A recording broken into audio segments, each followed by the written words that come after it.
Chiron, The Key to Self by Christian Black. These days, astrology is being accepted more and more in today's society as a psychological science with practical uses, rather than as a fanciful and fleeting interest. The gnosis of interpreting the language of the celestial bodies has evolved across all cultures affluently, and it is interesting to note the themes shared throughout Earth's indigenous mythos. One key theme throughout all of these cultures is the archetype of the wounded healer. Other names for this role are the tortured artist, shaman, and medicine man or woman. This role is, at its rawest essence, one of true vision as seen from the heart, and a perpetual balancing of the applications of said vision. Sadly, many great shamans have been failed by the system and have found themselves trapped in the cash-craving cancer that is Western medicine, which seems to focus primarily on prolonging the dis-ease in order to uphold and increase their own monetary security rather than curing and ending it in any way, shape, form, or fashion for the patients in need. When we change the way we as a society view psychosis, spiritual experiences, and healing in general, actions will be taken to help refulfill our shamanic potential and our connection to nature. We must each individually abolish that which does not make our hearts sing, dance, jump, and pounce. Authenticity of the heart is the direct path to freedom and sovereignty on all levels because the heart is the place where all of our different selves meet. The heart is the multidimensional self's greatest common factor. The more that we acknowledge our real, authentic, heartfelt experiences, the more space we can hold for others who may have otherwise been afraid to do the same. It works like a ripple effect in this manner. This is what being a wounded healer is about, re-establishing lost connections within and so without. In this soul retrieval, the more pieces of one's soul one retrieves, the better connected to self one will be. Although, ironically, the wounded healer cannot heal themselves, they still heal others because they don't let the pain from their wound turn into any kind of bitterness. They turn it into love. A good analogy that just came to me is that if there are 5 elements of people on earth, based on earth, water, air, fire, and ether or spirit, then the wounded healer is most likely ether or the avatar. This is the energy bender who can adapt to any molecular density. This ability to adapt to these different vibrations is gained by going through the initiations of soul retrieval, which allows the self-existent being to face their most persistent fears, which are predominantly festerings of the stagnation of blocked out trauma. By and through facing these fears alone, and by the way in which we process and move them out of the way with practicality, earth, shape them with and around our emotions/bias, water, move around them, air, distill them with illumination, fire, or simply be them, ether, we gain a multifaceted perspective on ourselves, which is a priceless commodity, especially in today's society. We receive the potential to make our own lessons out of the way that we react, and by paying attention to our bodies, minds, and hearts, we become more comfortable in the role of the impartial observer. When psychosis happens, the potential for spiritual awakening is there, but the awakening is only the first step. After one has awakened, one must rise, eat, breathe, sleep, and keep going. The wounded healer knows this and makes the most of it. The wounded healer is an alchemist, knowing that no matter what density they hold out of the classical elements, they always were and will always be ether or spirit at the root, animating and sustaining it all. Remember when I mentioned that the heart is the multidimensional self's greatest common factor? Well, isn't it interesting that you can spell the word heart from the word ether? In this way, we are all wounded healers on some level, being each a piece in the puzzle that is the universe. None who walk with or for the Most High can get left behind. And the more people who connect to the spark of their divinity, the quicker this can be built and appreciated in all its glory. When I heal you, I heal me too. And when you heal me, you heal you too. We heal each other naturally, just like nature heals itself naturally. When authenticity is allowed and encouraged, healing happens. What we have always thought ourselves to be missing has really been with us the whole time. However, since we pay attention to external stimuli excessively in comparison to how little attention we pay within, we miss it. What is within is what we thought we were missing, but we've always had it. We were just looking in literally all the wrong places. If you miss something that you were never really missing, did you ever really miss anything at all? Or was it just a process? Have you missed anything or been missing anything? Or has this society been telling you subliminally through manipulated consent with a contrived dynamic derived from the narcissist versus empath duality that you were never enough? This is why we decondition and get back to our true selves. This is why it's called holistic healing, because it makes the patient whole again. And it is interesting to note that somebody who is waiting for healing or attending healing is called a patient, and that is the ingredient and the mastery that is needed in order to heal: patience.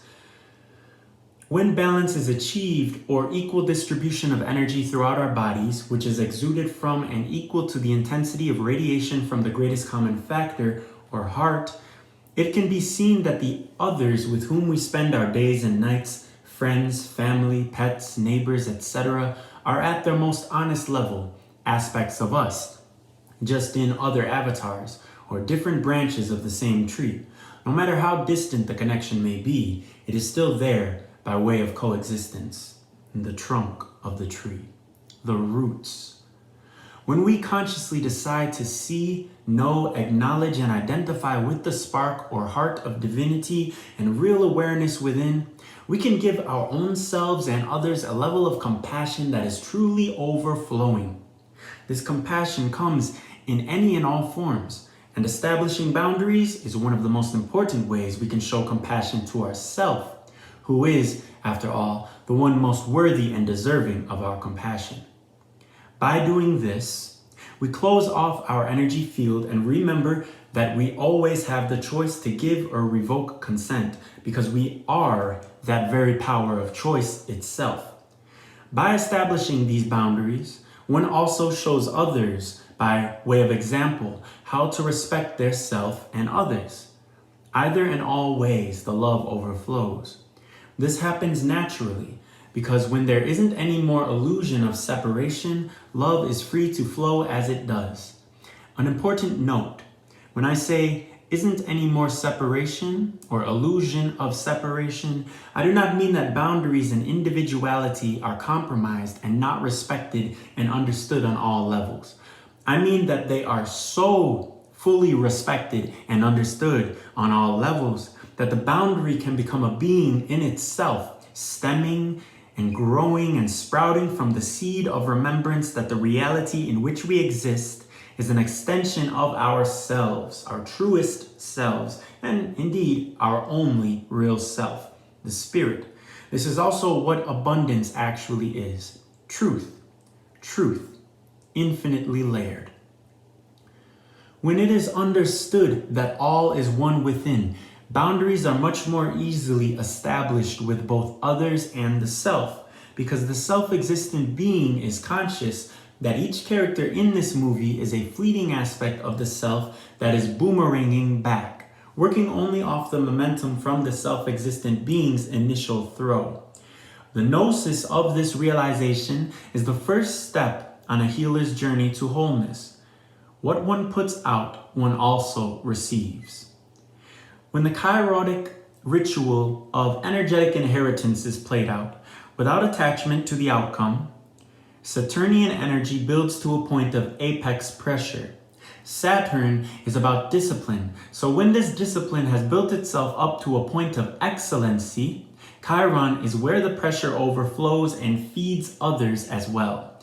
This can be seen in space, as Chiron comes right after Saturn when we're looking from the Earth, which we all are.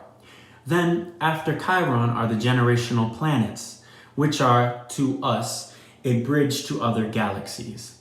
If we look at the order of the planets as expanding from the origin of our sun, soul, the heart, or the core, we have Mercury, Venus, Earth, Mars, asteroid belt, Jupiter, Saturn, Chiron, Uranus, Neptune, Pluto, and Orcus. Looking at our collective evolution, we are ending the age of Pisces, according to many. Many people also believe that we are currently in the age of Aquarius, or even on the cusp of the age of Aquarius. Well, I have something really important to relay. Chiron is right between Saturn and Uranus, also meaning that it is right between Capricorn and Aquarius. Did we not just come out of a Saturn-ruled, Satan-ruled, Set-ruled era of history? The future will need a new word to describe what went down here on Earth cumulatively up until 2020. Uranus does not come directly after Saturn. If you want to bear the waters for humanity and see the paradisiac love, you must first dive into your own and expunge the parasites that cause stagnancy to your flow. And thusly so, one cannot tap into the electrical, humanitarian energies of Aquarius without first deeply diving into the self to see, understand, and extract the wound that has been there since childhood, or maybe even before. This, my friends, is why I say we are in the age of Chiron, the age of taking responsibility. Because what do we see happening in the world? We see ugliness to the untrained eye, but ugliness only because it is resurfacing and cleansing, expunging itself. It has been hiding, and in order to die, the ignorance and stagnancy must show itself performatively in a last-ditch attempt for control over the general populace. It's just a part of the process, and it's important to remember in these times, for relaxation's sake, that we have already won, because we are one.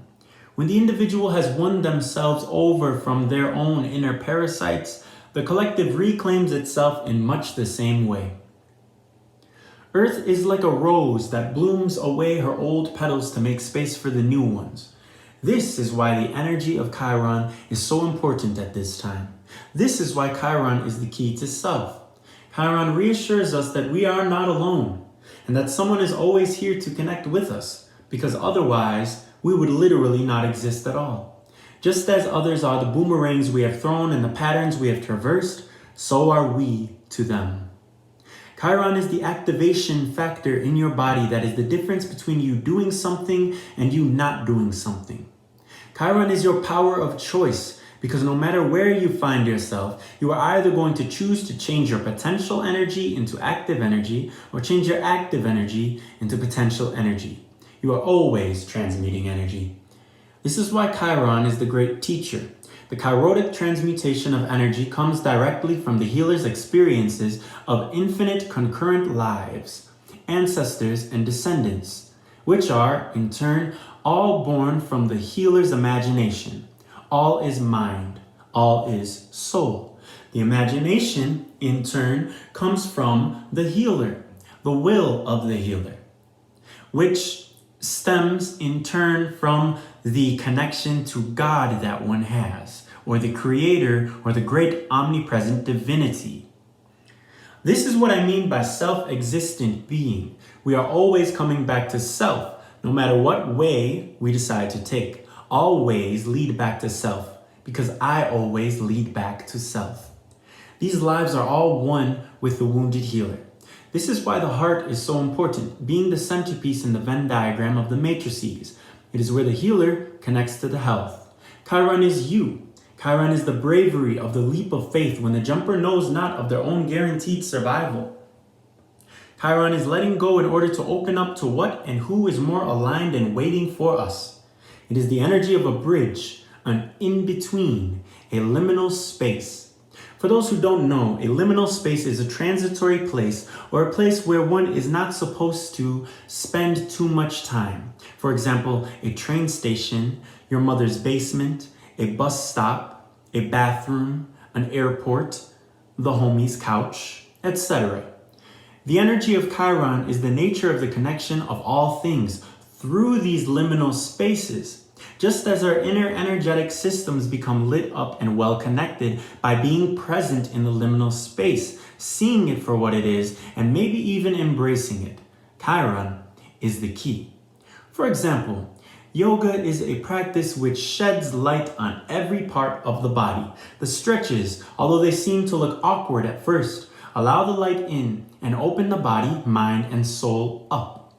We as humans in our Western colonized society seem to be intimidated by the awkwardness of these spaces, when we're made to stay in them for what seems like unnaturally long periods of time. Let us quickly analyze this fear. Humans don't want to be seen in liminal spaces unnaturally because, oftentimes, they likely feel that other humans are judging them. Why do they care if the other humans judge them? Well, a rebuttal can be that humans are social creatures and need other humans' validation to make them feel happy, most of the time, that is.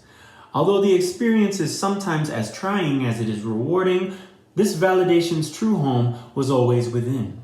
That was where it started, and that is where it will be when it ends. So it seems to be an amnesiac disconnection from the self, masked by a general lack of validation from what one perceives as other. This scares people about most previously unknown things and keeps them in a state of fear.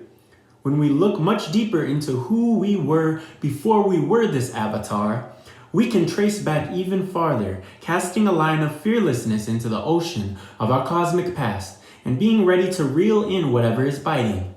The unknown is made known through movement, through discovery. In the Bible, the word is the first thing God uttered. That's movement, that's sound. Molecular vibration. Chiron is the activation of that dynamism. In this way and in many others, Chiron is the key to oneness. For as we connect the lights within our bodies, we connect the lights and souls on the body of Earth as well, remembering once and for all the inconceivability of who we truly are. Chiron was discovered on November 1st, 1977. Not only is this a date that lines up with the Fibonacci sequence in the form of 11-1-77, but also this date's numerology in full adds up to 9, and 9 is known to be a spiritual number, the number of God, in fact. It represents the inspiraling of inner spiritual work as contrasted with its opposite or complement, 6, and 6's outspiraling. Although it should be noted verily that one's own point of view is indeed the deciding factor in whether one sees the spiral as coming towards them or going away from them. This mirroring is also alluded to in the classic Jimi Hendrix song, If 6 Was 9. So what does all of this have to do with Chiron? Well, the chirotic energy is the energy of the turnover, the revolution, the surrender, the change, and the igniting strike. This is when the self-existent being finally gets out of their own way and stops stopping themselves from doing or not doing what they really desire to do. A cliche yet applicable term that sums this up is to let go. Since that term is so vague, I'd like to say that in my personal experience, the best way to interpret this statement is by letting the word and the verb go to happen, or simply letting it do what it does. Stopping yourself.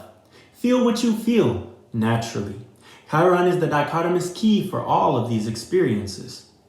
When looking at the etymology of the word Chiron, more connections come to mind.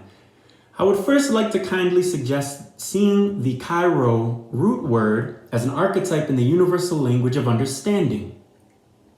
One movie that heavily exemplifies Chiron's themes is 1988's Akira, known in the Americanized version of that Japanese title as Akira. Its title being phonetically similar. A quote in the movie also is good for health, bad for education. And the movie itself is about psychic expansion. This classic takes place in post-war Tokyo in 2020, which is when this article was written, and delves into what happens when the powers of a god get into the hands of a child with deeply unresolved trauma. Another anime that goes into Chiron mythology is called Golden Boy. The main character is a 25-year-old male lover boy who rides his bike everywhere. His name is Kintaro, which is phonetically similar to the Greek kantaros, meaning centaur. The main lesson, which Chiron is a centaur. The main lesson that most people get out of this anime is to not at all be attached to the outcomes of one's actions. Kintaro does things for other people because he wants to, and he holds absolutely no shame for his desire to be of service to the people around him. He understands the gift of his own existence, and as a fifth elemental being, simply is. Golden Boy can be found on YouTube. It's 6 episodes long, and Akira is on Hulu, or at least was on Hulu at the time of this article. Neither of these anime are for children. Chiromancy is the art of reading the palms. In tarot, the cards each have astrological associations. Pisces is syncretized to the moon, Capricorn is syncretized to the devil, etc. Chiron, when syncretized to the tarot deck, actually rules the reader themselves, since they are reading and shuffling the deck with their hands, and because Chiron is the key to self. Chiropractic is the healing of the bones and joints through the use of the application of the hands. Chirography is the art of writing. Chirothesia is the energy felt in the hands during sacred rites. Chiral is the polarization of light from one hand to the other. Chiral is also a property of asymmetry important to several branches of Western science. Our hands are asymmetrical. The enchiridion is a manual or a handbook. As we can see, the Greek root chiro means hand. In their mythology, Chiron was known to be the wisest and most just of all the centaurs. The centaurs, on the other hand, pun intended, were known to be loud, rambunctious, and rude. Chiron was born from Kronos the Titan and Philyra, the water nymph. They abandoned their son after seeing his hybrid half-human, half-horse form, which is another symbol for the bridge energy from animal to human, from animal energy to human energy. But luckily, Apollo, the sun god, raised the young centaur into adulthood, and Chiron became the archetypal great teacher, mentoring the likes of warriors such as Achilles, Asclepius, and Hercules, or Heracles. Teachers and mentors are people who open the door for their students. They show them that their very will to be open and learn is the very same will that creates the bridge which leads from the side of ignorance to the side of wisdom. Once the curiosity of the unknown has been established, the bridge is already built because the action created the reaction. Now, all that needs to be done is to walk across it. This is what is termed manifestation. And this is also why great teachers and encouraging role models are very important in life, or rather, seeing life itself as a great teacher or an encouraging and dynamic role model is very important. A great teacher will show their students that they themselves are the power that they need. This is the self-realization of the energy of Chiron. It is an aha moment to end all aha moments for all self-existent beings. We'd be limiting ourselves if we only learned about the Greek associations. So let's see what other cultures have words that are phonetically similar to Chiron and make connections thusly. Firstly, we have the Chiron.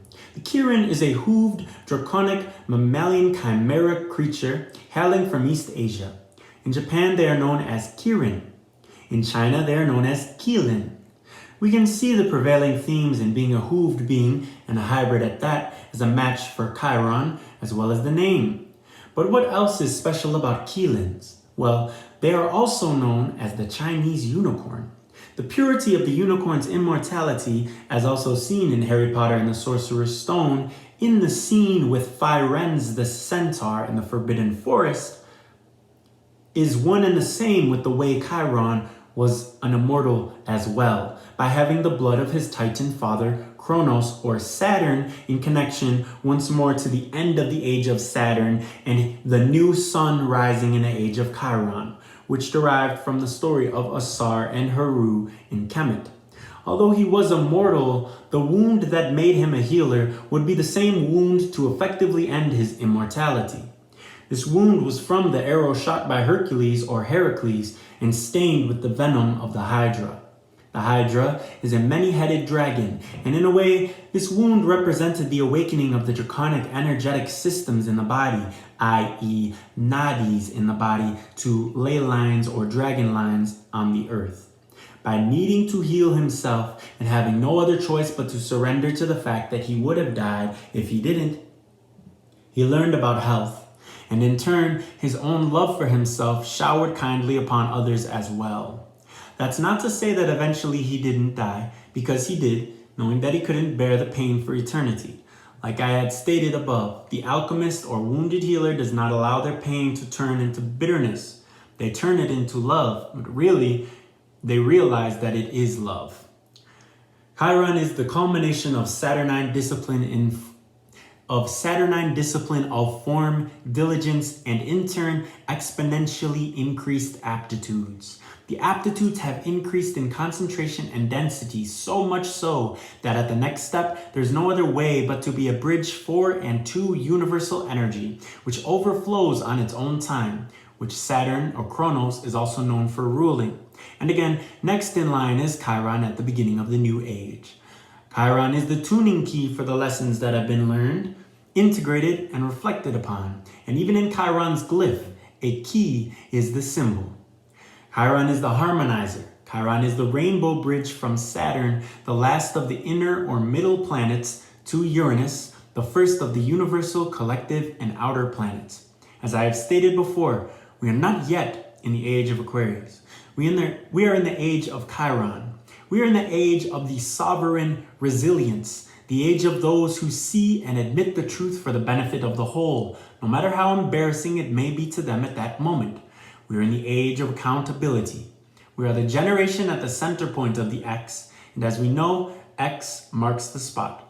Wounded healers will thrive in the age of the wounded healer, for we are starting to see that people's qualifications are more like status trophies that seek to embody a need to be perceived as more valuable than the next one, rather than being the simple and honorable licenses to practice that which they were maybe never even originally meant to practice.